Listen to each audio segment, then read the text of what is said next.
कहानी अर्शी की चैनल में अभी आप सभी व्यूअर्स का स्वागत है। मेरा नाम मीनाक्षी है। मेरी कहानी दुखों से भरी हुई है। ईश्वर ऐसा किसी के साथ ना करे जैसा मेरे साथ हुआ। मैं एक 40 साल की औरत हूँ और मेरी शादी बहुत ही कम उम्र में हो गई थी। शादी के 8 साल बाद मेरे पति इस दुनिया से मुझे छोड़कर चले गए।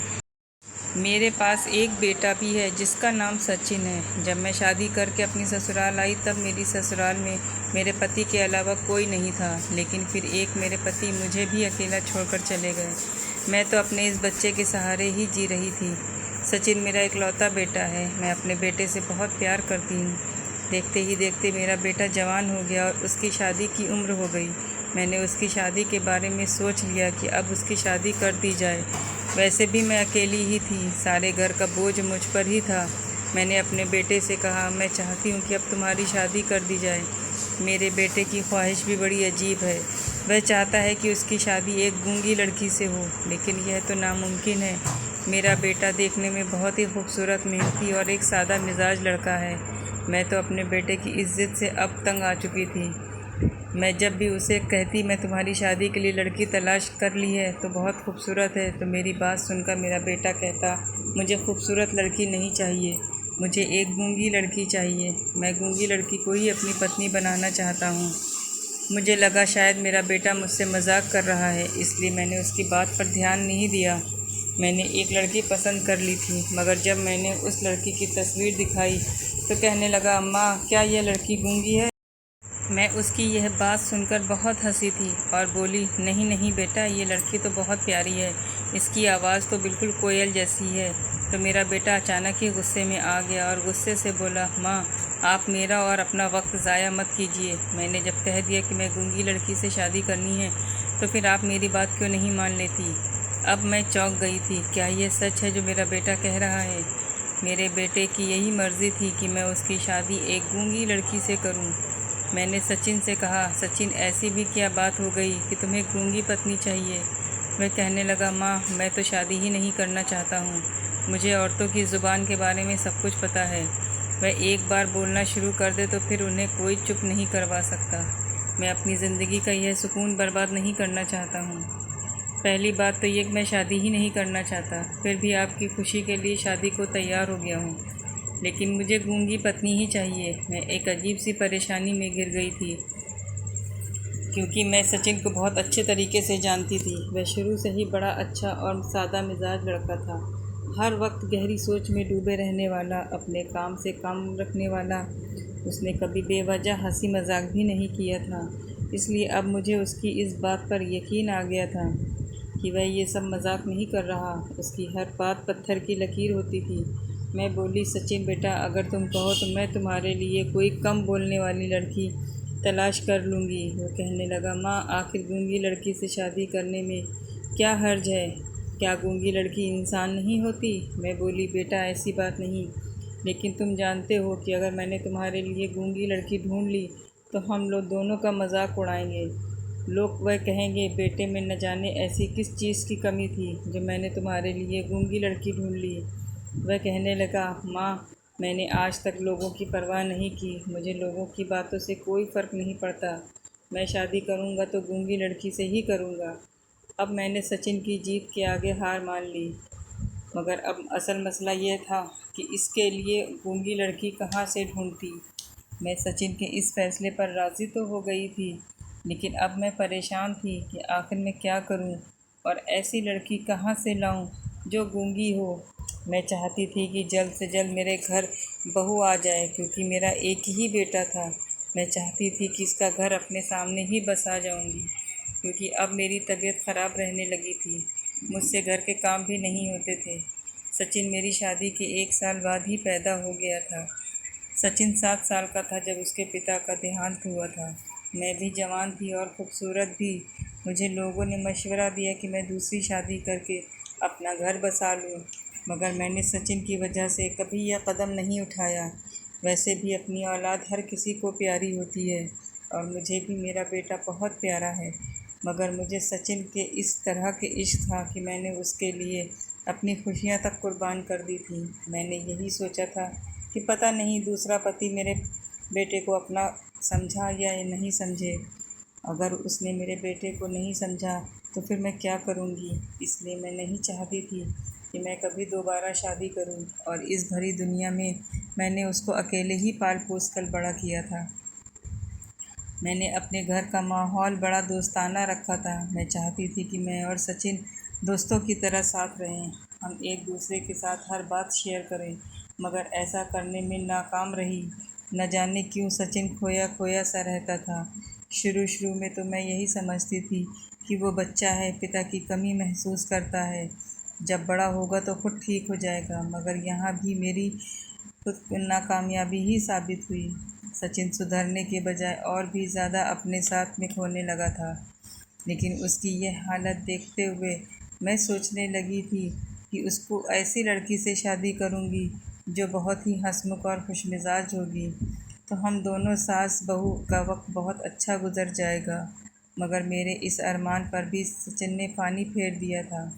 हमेशा की तरह मैंने इस बार भी सचिन की ख्वाहिश के आगे अपना सर झुका लिया। अब मैं सचिन के लिए गूंगी लड़की ढूंढने में लग गई थी, मगर मुझे यह नहीं पता था कि गूंगी लड़की ढूंढना इतना मुश्किल हो जाएगा। मैंने आसपास काफ़ी लोगों से गूंगी लड़की के रिश्ते के लिए कह दिया था कि मुझे गूंगी लड़की का रिश्ता चाहिए, मगर परेशानी की बात तो यह कोई भी मेरी बात को सीरियस नहीं ले रहा था। मैं जिस किसी को भी गूंगी लड़की को कहती, वो कहने लगता, अरे छोड़ो तुम गूंगी लड़की को, और देखो यह तस्वीर, यह लड़की एमए पास है। और कोई कहता, इस लड़की से अपने बेटे की शादी कर दो, यह 4 भाइयों की इकलौती बहन है, बहुत ज़्यादा अमीर है, बहुत दहेज लेकर आएगी। अब मैं परेशान रहने लगी थी, मेरे बस में कुछ भी नहीं था। मैंने बड़ी मुश्किल से घर का काम निपटाया था और फिर थोड़ी देर के लिए अपने पड़ोस की एक सहेली के घर जाकर बैठ गई। इतनी ही देर में उसके दरवाज़े पर एक भीख मांगने वाली औरत आई। यह औरत काफ़ी सालों से हमारे मोहल्ले में भीख मांगने आया करती थी। वह मेरे घर में भी आती थी और देर बाद उसके घर के अंदर आ गई और उससे खाना मांगने लगी। वह मुझे देखकर बोली, क्या हुआ दीदी, बड़ी परेशान लग रही हैं। मुझे तो वैसे भी किसी ऐसे इंसान की ज़रूरत थी जो मेरे दुख को सुन लेता और समझ भी लेता। मैंने उससे कहा, क्या बताऊं, बेटे की तरफ से बहुत परेशान रहती हूँ।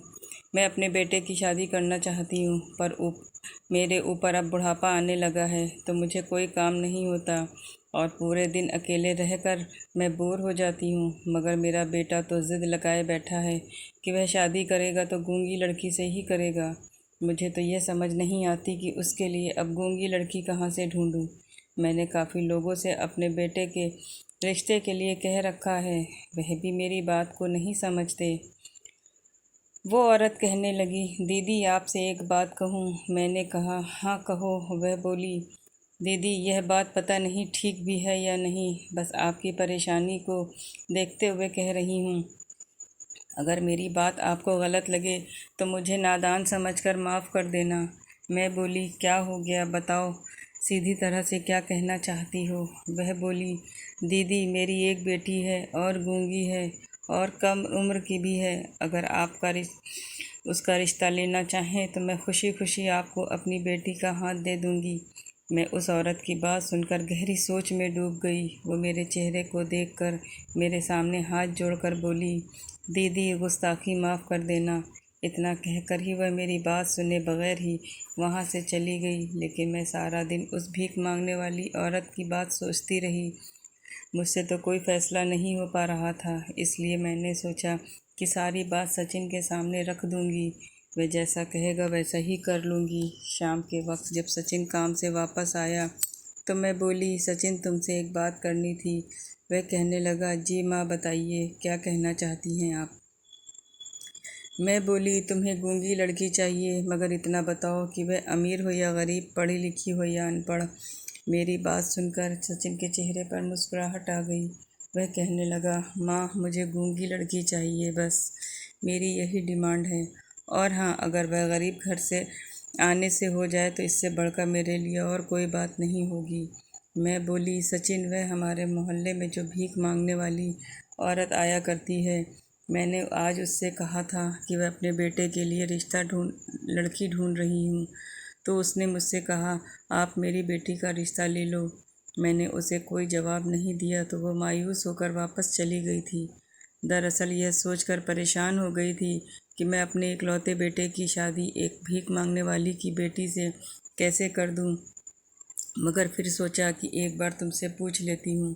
अगर तुम्हें कोई एतराज़ नहीं है तो मैं उसी की बेटी को अपनी बहू बना लूँगी। मेरी बात सुनकर सचिन झट से बोल पड़ा, माँ, आपको उसी वक्त उसके साथ जाना चाहिए था और उस लड़की का हाथ पर पैसे रख के आने थे। अब मुझे और कुछ दिन का इंतज़ार करना पड़ेगा। माँ, अब कल वह जैसे भी आए आप फ़ौरन ही उसके साथ लड़की देखने चली जाना। मैंने कहा, सचिन बेटा, तुम्हें यह फ़ैसला बहुत ही सोच समझ कर करना है। कभी बाद में मुझसे शिकायत करते रहो कि आपने मेरे लिए कैसी लड़की पसंद कर ली है। बेटा, वह एक भीख मांगने वाली औरत की बेटी है। मुझे तो ऐसा लगता है उसे ज़्यादा साफ़ सफाई के बारे में भी नहीं पता होगा। सचिन कहने लगा, आप उसे अपनी बेटी बना कर रखेंगी तो वह वक्त के साथ साथ सब कुछ सीख जाएगी। मैंने सर हिला दिया था। सचिन उठकर मुंह हाथ धोने चला गया, जबकि मैं सचिन के बारे में सोचने लग गई थी। न जाने उसे क्या हुआ था कि वह एक भीख मांगने वाले की बेटी से शादी करने के लिए तैयार हो गया था। फिर पूरा दिन गुजर गया और दूसरा दिन निकल आया। मैंने महसूस किया था कि वक्त के साथ साथ सचिन की बेचैनी भी बढ़ती जा रही थी। उसने मुझसे इतना कह दिया था कि आज ही वह औरत भीख मांगने आए, आप उसे घर पर रोक लेना और मुझे फ़ोन करके बुला लेना। वे गरीब लोग हैं, उन्हें शादी की कोई भी तैयारी न करनी पड़े, इसीलिए हम अपने साथ ही उसको मंदिर ले जाएंगे और शादी मंदिर में कर लेंगे।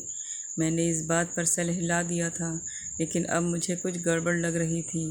पहले तो मेरा बेटा शादी के लिए राज़ी ही नहीं हो रहा था और अब उसने इतनी जल्दी मचा रखी थी कि मुझे कुछ समझ नहीं आ रहा था। अभी तो मैंने लड़की को भी नहीं देखा था और अब उसने इतने जल्दी मचा दी थी कि मुझे खुद समझ नहीं आ रहा था कि क्या हो रहा है। फिर मैंने सारा दिन उस औरत का आने का इंतज़ार किया, लेकिन वह आज औरत नहीं आई थी। मैंने पूरा दिन उसके इंतज़ार में गुजार दिया। जब रात को सचिन ऑफिस से वापस आया तो उसने मुझसे पूछा, माँ, क्या आप लड़की को देख आईं और शादी की बात पक्की करके आ गईं? मैंने कहा, बेटा नहीं, आज तो वह औरत आई ही नहीं। क्या पता उसकी तबीयत ख़राब हो गई हो। ये सुनकर सचिन को बहुत गुस्सा आया और कहने लगा, ठीक है, अब आप कल उसका इंतज़ार कीजिएगा और कल जब वो आ जाए तब उसके साथ चली जाना। यह कहकर सचिन सोने चला गया। अगले ही दिन मैं नाश्ता बनाकर सचिन का इंतज़ार कर रही थी। वह सुबह जल्दी ऑफिस के लिए उठ जाता था। फिर हम दोनों माँ बेटे साथ मिलकर नाश्ता किया करते थे। मैंने काफ़ी देर तक सचिन का इंतज़ार किया था। जब वह नहीं आया तो सोचा कि क्या पता आज उसकी आँख ही न खुली हो, इसलिए मैं सचिन के कमरे में चली गई थी। मैंने उसे एक दो बार आवाज़ दी तो वह उठकर बैठ गया। मैं बोली, बेटा जल्दी से उठो, तुम्हें ऑफिस के लिए देर हो रही है। सचिन कहने लगा, माँ, आज मैं ऑफिस नहीं जाऊँगा। मैं उसकी बात सुनकर दंग रह गई थी, क्योंकि सचिन तो कभी भी बेवजह छुट्टी नहीं किया करता था। मैंने सचिन से कहा, क्या बात है बेटा, तबीयत तो ठीक है ना तुम्हारी? वह बोला, जी माँ, मैं बिल्कुल ठीक हूँ, बस आज ऐसे ही ऑफिस जाने का दिल नहीं कर रहा था। मैंने सर हिला दिया और कमरे से वापस आ गई। थोड़ी देर बाद ही मेरे पीछे सचिन भी आ गया। वह कहने लगा, माँ, वह औरत कितने बजे तक आती है हमारे मोहल्ले में भीख मांगने? कहीं ऐसा ना हो वह आकर भी चली जाए और हमें कुछ पता भी न चले। कल भी वह नहीं आई थी। मैं जब सारी बात समझ गई थी, यही वजह थी जिसके लिए सचिन ने ऑफिस की छुट्टी की थी। मैंने सचिन से कहा, जब उसे आना होगा तो वह आ जाएगी, तुम बेवजह इतना परेशान होने की ज़रूरत नहीं है। सच कहूँ तो आज मुझे सचिन पर गुस्सा आने लगा था। उसने नाश्ता किया और चुपचाप घर से निकल गया। मैं तो घसीट घसीट कर काम करने लगी थी। यूं ही दोपहर से शाम होने को आ गई थी, मगर सचिन अभी तक घर वापस नहीं आया था। मुझे उसकी बहुत ही फिक्र हो रही थी। मैं बैठे बैठे अपने बेटे के लिए प्रार्थना कर रही थी। अचानक घर का दरवाज़ा खुला और सचिन की चहकती हुई आवाज़ मेरे कानों से टकराई थी। सचिन ने कहा, माँ, आप कहाँ हैं? देखिए मैं अपने साथ किसको लाया हूँ। मैंने पीछे मुड़कर देखा तो सामने सचिन के साथ उस गूंगी लड़की की माँ खड़ी थी। मैं बोली, सचिन तुम सुबह से कहाँ गायब थे? वह कहने लगा, माँ मैं तो सुबह से इनके इंतज़ार में गली में खड़ा था, लेकिन अब यह आ गई हैं तो मैं इसलिए इनको जल्दी से घर ले आया। माँ आप तो अपने सारे काम से फ्री हो गई होंगी, अगर आप बिज़ी हैं तब सारे काम छोड़ दीजिए, अब हम इनके साथ इनके घर चलते हैं। आज का दिन बहुत ही शुभ है, शादी आज ही हो जाएगी। मैंने पंडित जी से बात कर ली थी, उन्होंने कहा आज का दिन बहुत शुभ है। मैं अपने बेटे की शक्ल देखती रह गई, मुझे कुछ समझ नहीं आ रहा था कि मैं क्या करूँ। सचिन आगे बढ़ा और उसने मेरा हाथ पकड़ा। मेरा हाथ पकड़कर खींचते हुए वह मुझे उठाने लगा। मैंने उसे इशारा किया कि वह पहले मेरे साथ मेरे कमरे में चले। वह कमरे में आया तो मैं बोली, सचिन पहले हम लड़की को देख लेते हैं, पता नहीं वह तुम्हारे लायक भी है या नहीं। अगर यह रिश्ता मेरी समझ में आ गया तो हम दोनों जाकर पंडित जी से मुहूर्त निकलवा कर शादी कर लेंगे। सचिन ने ज़ोर ज़ोर से नहीं में सर हिला दिया। वह कहने लगा, सवाल ही पैदा नहीं होता माँ, मैंने तय कर लिया है कि शादी करूँगा तो इन्हीं की बेटी से करूँगा, और वह भी आज ही करूँगा। आप उठिए और मेरे साथ चलिए, हमारे पास ज़्यादा वक्त नहीं है। मैं उसे देखती रह गई। मैं बोली, क्या यह तुम्हारा आखिरी फ़ैसला है? सचिन ने हाँ में सर हिला दिया और बोला, हाँ माँ, यह मेरा आखिरी और सही फ़ैसला है, और उसका जो भी नतीजा निकलेगा मैं बर्दाश्त करने के लिए तैयार हूँ। आप टेंशन मत लीजिए, मैं आपको किसी भी चीज़ के लिए इल्ज़ाम नहीं ठहराऊँगा। मैं अब अपने बेटे के आगे बेबस हो चुकी थी, इसलिए कमरे से बाहर निकल आई।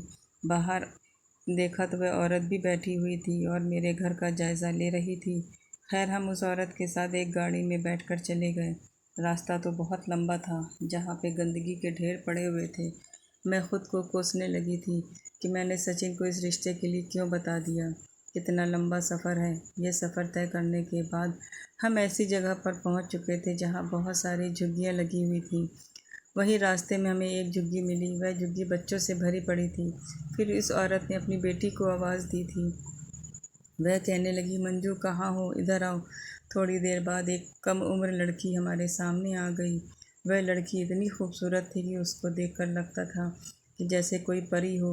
वह कहने लगी, दीदी मेरी बेटी मंजू ये गूंगी है। मैंने मंजू को देखा तो मन किया कि उसको फ़ौरन ही अपनी बहू बनाकर साथ ले जाऊं। मैं उस औरत से बोली, मुझे तुम्हारी बेटी बहुत पसंद आई है। फिर मैंने सचिन से आंखों ही आंखों में इशारा करते हुए कहा कि लड़की ठीक है। सचिन ने भी हाँ कर दी। फिर यूँ हुआ कि हम सब लोग पास के ही मंदिर में गए और वहाँ जाकर उन दोनों की शादी की। खुशी की वजह से सचिन ने वहाँ सभी गरीबों को मिठाइयाँ बांटी और बड़ी ही सादगी से मैं अपनी बेटे की दुल्हन को घर ले आई थी। मंजू एक बहुत ही प्यारी और खूबसूरत लड़की थी, मगर उसके कपड़े पहनने का अंदाज़ बहुत ही गंदा था, या यूँ कहे कि वह हमारे घर आने के लायक ही नहीं थी। मैंने उसके लिए सचिन से कुछ रेडीमेड कपड़े मंगवाए और एक लाल रंग का लहंगा भी मंगवाया था, और फिर उससे कहा कि तुम अच्छी तरह से नहा लो और अपने बालों को 2-3 बार शैम्पू के साथ धो लो, ताकि उसमें से सारी गंदगी निकल जाए और तुम्हारे बालों में थोड़ी चमक भी आ जाएगी। उसने सर हिला दिया और नहाने चली गई। वह आधे घंटे बाद जब बाथरूम से निकली तो वह बिल्कुल ही पहचानने में नहीं आ रही थी। वह इस कदर खूबसूरत लग रही थी कि मैं तो उसको देखती ही रह गई। मैं मुस्कुराकर उससे बोली, बेटा हमारे घर में साफ़ सफाई का बड़ा ध्यान रखा जाता है। तुम्हें पति को भी साफ़ सफाई बहुत पसंद है, इसलिए तुम हमेशा साफ़ सुथरी रहना। उसने फिर से हाँ में सर हिला दिया। मैं सोचने लगी थी कि काश ये बातें करती होती तो मुझे कितना अच्छा महसूस होता। खैर मैं मंजू को सचिन के कमरे में छोड़ आई थी और मेरे दिमाग से मनोबोझ उतर गया था। मेरा बेटा शादी कर चुका था और वह भी उस लड़की से जिसकी उसे तमन्ना थी। यह बात मुझे अंदर ही अंदर बहुत हल्का महसूस करवा रही थी। अगर अब मुझे मौत भी आ जाती तब भी मुझे ज़्यादा परेशानी नहीं होती, क्योंकि अब मैंने अपना फ़र्ज़ अदा कर दिया। मैं अपने बिस्तर पर जाकर लेट गई तो मेरी आंखों के सामने आज का सारा मंज़र घूम रहा था। मैं सोच रही थी, न जाने सचिन ने ऐसा क्यों कहा था। एक तरफ तो वह शादी पर राज़ी नहीं था और अब उसने हथेली पर सरसों जमा ली थी कि मुझे इसी लड़की से शादी करनी है। इस लड़के की बात मुझे तो समझ नहीं आती थी कि क्या करना चाहता है और क्या कर रहा है। खैर मैंने सर झटक दिया और सोने के लिए लेट गई। सुबह मैंने अपनी बहू और बेटे के लिए नाश्ता बनाया और उन्हें कमरे में दे आई थी। सचिन बहुत खुश लग रहा था, जबकि मेरी बहू बड़ी शर्माई शर्माई सी थी। मैंने मंजू के सर पर हाथ रखा और बोली, बेटी मैं तुम्हारी माँ हूँ तो मुझे अपनी माँ ही समझो। मुझसे शर्माने की कोई ज़रूरत नहीं है। उसने सर हिला दिया तो मैं कमरे से बाहर आ गई थी। थोड़ी देर बाद सचिन नाश्ते के बर्तन लेकर बाहर आया। मैं बोली, सचिन बेटा तुम्हें अपनी पत्नी कैसी लगी? वह मुस्कुराकर बोला, माँ मुझे जैसी लड़की चाहिए थी मंजू बिल्कुल वैसी ही है, बस अभी थोड़ी सी नासमझ है। उसकी परवरिश अब आपको करनी है, वो अब आपकी जिम्मेदारी है। मैं बोली, हाँ हाँ क्यों नहीं, मैं उसे हर चीज़ सिखा दूंगी। सचिन की बातें सुनकर मुझे तसल्ली हो गई थी कि मेरा बेटा खुश तो था। समझो मुझे दुनिया की हर खुशी मिल गई थी। सचिन जैसे ही घर से बाहर निकल गया तो मंजू मेरे पास आ गई। उसने मेरे हाथ से बर्तन ले लिए और इशारे से कहने लगी, आप यह बर्तन छोड़ दीजिए, मैं धो दूंगी। मैं बोली, नहीं बेटी, अभी तो मैं तुम्हें अपने घर का पूरा पूरा आराम करवाऊंगी और फिर तुमसे मीठा बनवाऊंगी। इसके बाद तुम काम करती रहना। मुझे यह बताओ, तुम्हें मीठे में कुछ बनाना आता है? वैसे तुम्हारे पति को तो खीर बहुत पसंद है। उसने उदासी से नहीं में सर हिला दिया तो मैं बोली, कोई बात नहीं, फिक्र मत करो, मैं तुम्हें सब सिखा दूंगी। दिन तो ऐसे ही गुजर गया, लेकिन जब रात हुई तो मेरा बेटा बोला, माँ आज मैं और मंजू छत पर सोएंगे। कल भी सारी रात मुझे कमरे में बहुत गर्मी लगती रही। मैं सचिन की बात सुनकर हैरान हो गई थी, क्योंकि मौसम तो ठीक था, इतनी भी गर्मी नहीं थी। अब तो मैं भी कमरे में सोने लगी थी। रात को उठकर उसने कमरे का पंखा भी बंद कर देती थी, क्योंकि मुझे बड़ी ठंड लगने लगी थी। खैर मैं नहीं की, मुझे लगा शायद पति पत्नी को प्राइवेसी चाहिए होगी, तभी तो वह छत पर जाने का बहाना ले रहा है। वह दोनों पति पत्नी छत पर चले गए तो मैं अपने कमरे में आ गई। जब मंजू नीचे आई तो वो बहुत ज़्यादा थकी हुई लग रही थी। कल तो वह इस टाइम बहुत फुर्तीली लग रही थी। मैं मंजू का हाथ पकड़ लिया और बोला, बेटी क्या बात है, तुम मुझे कुछ बुझी बुझी सी लग रही हो। क्या ऊपर रात सर्दी लग रही थी? मंजू मुझे इशारे से कुछ बताने लगी। तभी सचिन ने उसे झटक दिया और बोला, सुबह सुबह तुम क्या बातें करने खड़ी हो गई हो? चलो अपने कमरे में जाओ और जाकर मुंह हाथ धो लो, तभी बाहर आना। उसने जल्दी से अपना हाथ छुटाया और कमरे में चली गई। मुझे सचिन का यह अंदाज़ अच्छा नहीं लगा था, मगर मैंने सर झुका लिया और नाश्ता बनाने लगी। नाश्ता लेकर जब मैं सचिन के कमरे के पास पहुंची तो मुझे सचिन की आवाज़ आ रही थी। वह गुस्से से बोल रहा था। कहने लगा, मंजू एक बात तुम याद रखना, हम दोनों पति पत्नी के बीच जो कुछ भी है वह हम दोनों के बीच ही रहना चाहिए। मैं तुम्हें इस बात की हरगिज़ इजाज़त नहीं दूंगा कि तुम हमारी पर्सनल बातें मेरी माँ से या फिर अपनी माँ से शेयर करती फिरो। तुम यह समझना कि मैं घर से बाहर चला जाऊंगा तो मुझे कुछ पता ही नहीं चलेगा। तुमने मेरी माँ को क्या बताया है? अगर मुझे कुछ भी ऐसा वैसा मालूम हुआ तो मैं तुम्हें तलाक दे दूंगा। मैं तो सचिन की बातें सुनकर दंग ही रह गई थी। मैं थोड़ी देर बाद गला खंगालती हुई कमरे के अंदर दाखिल हो चुकी थी। मेरे सामने सचिन बिल्कुल नॉर्मल था, बल्कि मंजू के साथ भी हंस हंस कर बातें कर रहा था। उनको नाश्ता देकर मैं बाहर आ गई और सोचने लगी कि न जाने सचिन की परवरिश में मुझ में कहाँ कमी रह गई है। कुछ ही दिन गुजर रहे थे कि मंजू ने मुझसे ज़िद की कि वह अब घर के कामकाज करना चाहती है, इसलिए वह फिर खीर बनाना सीखना चाहती थी। मैंने इस बार ज़्यादा इनकार नहीं किया और उसे किचन में अपने साथ ले गई। हम दोनों मिलकर काम कर रहे थे। तब मैंने अपनी बहू के चेहरे को बड़े गौर से देखा था। उसका चेहरा मुरझाया हुआ लग रहा था। आंखों के नीचे के हल्के भी काले घेरे पड़ चुके थे, जो शायद रात के जागने की वजह से हो जाते हैं। उसका चेहरा सफ़ेद हो गया था। मेरे घर में हर चीज़ थी, खाने पीने की कोई कमी नहीं थी, मगर मंजू मेरे घर आकर बहुत कमज़ोर हो गई थी। इससे तो अच्छी सेहत उसकी झुग्गी में ही थी, जहाँ उसकी माँ मांग कर लाती थी, मगर अपने बच्चों का पेट भर देती थी।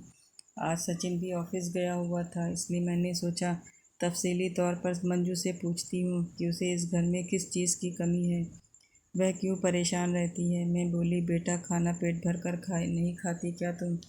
ऐसा लगता है जैसे शायद मेरे हाथ का खाना तुम्हें पसंद नहीं आता। उसने जल्दी में नहीं में सर हिलाया और मुझे इशारों में बताने लगी कि मैं तो पेट भर कर खाना खाती हूँ, आप मज़े मज़े की डिशेस बनाती हैं।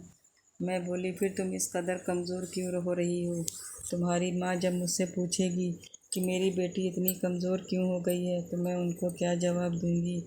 मंजू की आंखों से एकदम से आंसू आ गए थे। उसने इशारे से बताया कि मुझे सचिन से बहुत डर लगता है। उसकी बात सुनकर मैं बहुत ज़्यादा परेशान हो गई थी। मैं बोली, क्यों, सचिन से डर क्यों लगता है तुम्हें? उसने तुमसे कुछ कहा है क्या? मंजू एकदम से फूट फूट कर रोने लगी और मेरे सीने से लग गई थी। उस बच्ची की हालत मुझसे देखी नहीं जा रही थी। मैं बोली, क्या बात है मंजू, मुझे खुलकर बताओ, मैं सचिन के कान खींच लूँगी। उसने मेरे साथ अपने हाथ जोड़ दिए और मुझे समझाने लगी, आप इन बातों का जिक्र सचिन से मत कीजिएगा, नहीं तो वह मेरे साथ बहुत बुरा सलूक करेंगे। मैंने उसे यकीन दिलाया कि ऐसा कुछ नहीं होगा, तुम फिक्र मत करो। उसके बाद मैंने भी मंजू से जांच पड़ताल नहीं की और ना ही मंजू ने मुझे बताया। शाम को जब सचिन घर आया तो मैं उन दोनों पति पत्नी पर नज़र रख रखी थी। मुझे साफ नज़र आ रहा था वो दोनों रोज़ ही रात को मुझसे छत पर जाने का बहाना करने लगे कि नीचे बहुत गर्मी है, हमें छत पर सोना है। मगर सुबह होते ही मंजू नीचे आती तो बहुत अजीब हालत में होती। वह तो मुझे इशारे से कुछ बताना चाहती थी, लेकिन मेरा बेटा उसे डांट दिया करता था।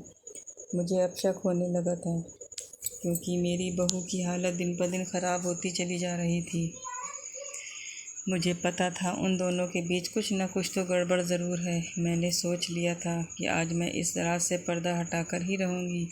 फिर जब रात हुई तो सचिन और मंजू छत पर सोने के लिए चले गए, जबकि मैं बहुत ही गहरी सोच में बैठी थी कि अब मुझे क्या करना चाहिए। आखिरकार इस फैसले पर पहुंच गई कि मुझे छत पर जाकर अपनी आंखों से देखना चाहिए कि आखिर माजरा क्या है। यूं ही घुटनों की मरीज़ बड़ी मुश्किल से सीढ़ियां चढ़ने लगी थी। एक कदम उठाकर जब मैं छत पर पहुंची तो सामने का नज़ारा देखकर दहल गई।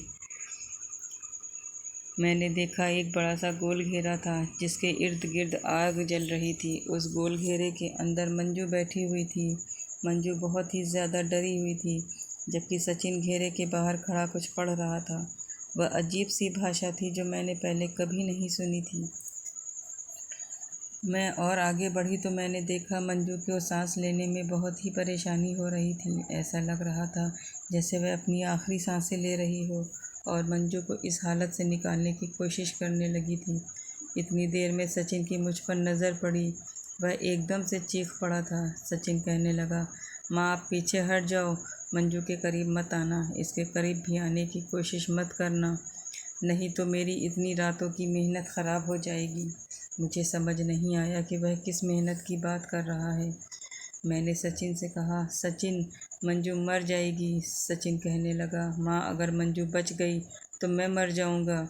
यह बात सुनकर तो मेरा दिल काँप उठा था।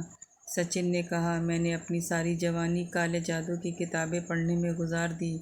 माँ अब आप देखना कि अब मैं और भी ज़्यादा ताकतवर बन जाऊँगा। मैं चाहता हूँ कि कुछ ऐसा करूँ सब इंसानों पर मेरा राज हो।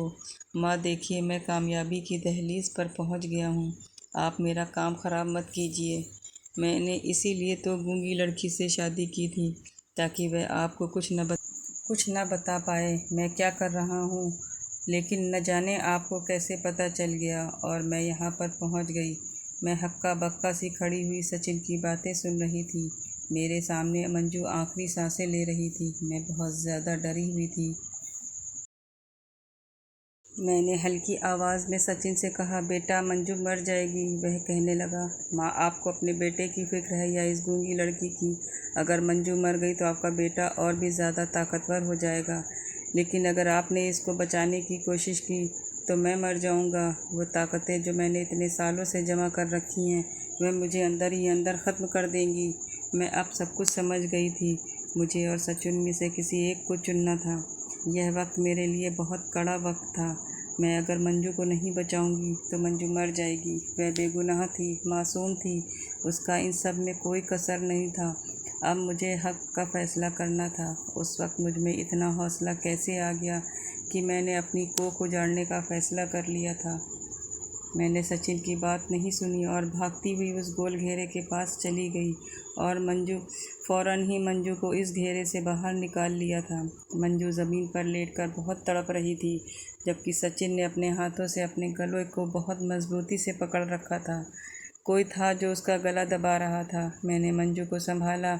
इससे पहले मैं सचिन के लिए कुछ कर पाती। सचिन मर गया और ज़मीन पर गिर पड़ा था। उसे एक लम्हे में मुझ पर क्या क़यामत बीत गई थी। मेरा जवान बेटा, जिसकी मौत मेरी आंखों के सामने हुई थी, वह मेरे बुढ़ापे का सहारा था जो अब मर चुका था। मंजू बच गई थी। मैं फूट फूट कर रोने लगी थी। मैंने सारे सबूत मौके से ही मिटा दिए थे। मैं अपने बेटे को बेइज्जत करके इस दुनिया से विदा नहीं करना चाहती थी। मैंने सबको यही बताया कि मेरा बेटा हार्ट अटैक की वजह से मरा है। लोग उसकी जवान मौत पर बहुत ही गमज़दा थे। मैंने अपने बेटे की आत्मा को शांति देने के लिए घर में एक हवन भी रखवाया था। मंजू दिन रात रोती रहती थी और सचिन की आत्मा को शांति देने के लिए दुआएं करती थी। मैंने मंजू को इजाज़त दे दी थी कि वह जैसे चाहे अपनी ज़िंदगी गुजार सकती है। मैंने मंजू से कहा था अगर उससे कोई रिश्ता मिल जाता है तो वो शादी कर सकती है, मगर फ़िलहाल वह मेरे साथ ही रहना चाहती थी। मैं हर लम्हा यही सोचकर उदास होती थी, न जाने मेरे बेटे के ऊपर जाकर माफ़ी मिलेगी या नहीं। मैंने आज आप सबके सामने अपना गम बांट लिया है। आप मेरे बेटे के लिए प्रार्थना कीजिएगा। मेरे बेटे की गलती तो बहुत बड़ी की थी, लेकिन उसकी सज़ा शायद उसको मौत के रूप में मिली। अब मंजू और मैं एक ही छत में साथ रहते हैं। मंजू मेरा बहुत ख्याल रखती है, लेकिन मुझे अपने बेटे की याद आज भी सताती है। दोस्तों, उम्मीद करती हूँ आपको हमारी कहानी पसंद आई होगी। कहानी पसंद आई हो तो वीडियो को लाइक करें, चैनल पर नए हैं तो चैनल को सब्सक्राइब करें और हाँ, नोटिफिकेशन बेल को ज़रूर दबाएं।